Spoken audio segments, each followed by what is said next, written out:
Albert Einstein once said, everybody's a genius, but if you judge a fish by its ability to climb a tree, it will live its whole life believing that it is stupid.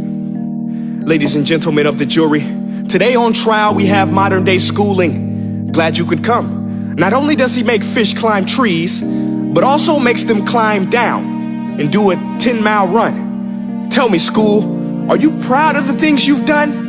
Turning millions of people into robots, do you find that fun? Do you realize how many kids relate to that fish swimming upstream in class, never finding their gifts, thinking they are stupid, believing they are useless? Well, the time has come, no more excuses. I call school to the stand and accuse him of killing creativity, individuality, and being intellectually abusive. He's an ancient institution that has outlived his usage. So, Your Honor, this concludes my opening statement, and if I may present the evidence of my case, I will prove it. Proceed. Exhibit A. Here's a modern day phone. Recognize it? Here's a phone from 150 years ago. Big difference, right? Stay with me. Here's a car from today, and here's a car from 150 years ago. Big difference, right? Well, get this. Here's a classroom of today, and here's a class we used 150 years ago.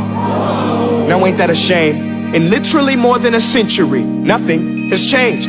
Yet you claim to prepare students for the future? But with evidence like that, I must ask, do you prepare students for the future or the past?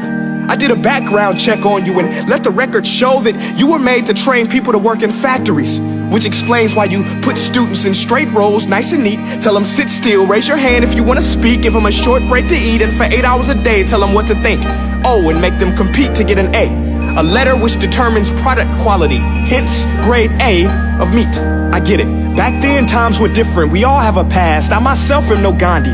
But today, we don't need to make robot zombies. The world has progressed. And now we need people who think creatively, innovatively, critically, independently, with the ability to connect. See, every scientist will tell you that no two brains are the same. And every parent with 2 or more children will confirm that claim. So please explain why you treat students like cookie cutter frames or snapback hats, giving them this one-size-fits-all crap. Watch your language. Sorry, Your Honor, but if a doctor prescribed the exact same medicine to all of his patients, the results will be tragic. So many people would get sick, yet when it comes to school, this is exactly what happens, this educational malpractice, where one teacher stands in front of 20 kids, each one having different strengths, different needs, different gifts, different dreams, and you teach the same thing the same way? That's horrific. Ladies and gentlemen, the defendant should not be acquitted. This may be one of the worst criminal offenses ever to be committed. And let's mention the way you treat your employees. Objection. Overruled. I want to hear this. It's a shame. I mean, teachers have the most important job on the planet, yet they're underpaid? No wonder so many students are short-changed. Let's be honest, teachers should earn just as much as doctors, because a doctor can do heart surgery and save the life of a kid, but a great teacher can reach the heart of that kid and allow him to truly live. See, teachers are heroes that often get blamed, but they're not the problem. They work in a system without many options or rights. Curriculums are created by policymakers, most of which have never taught a day in their life. Just obsessed with standardized tests. They think bubbling in a multiple choice question will determine success. That's outlandish. In fact, these tests are too cruel to be used and should be abandoned, but don't take my word for it. Take Frederick J. Kelly, the man who invented standardized testing, who said, and I quote, "These tests are too cruel to be used and should be abandoned." Ladies and gentlemen of the jury, if we continue down this road, the results will be lethal.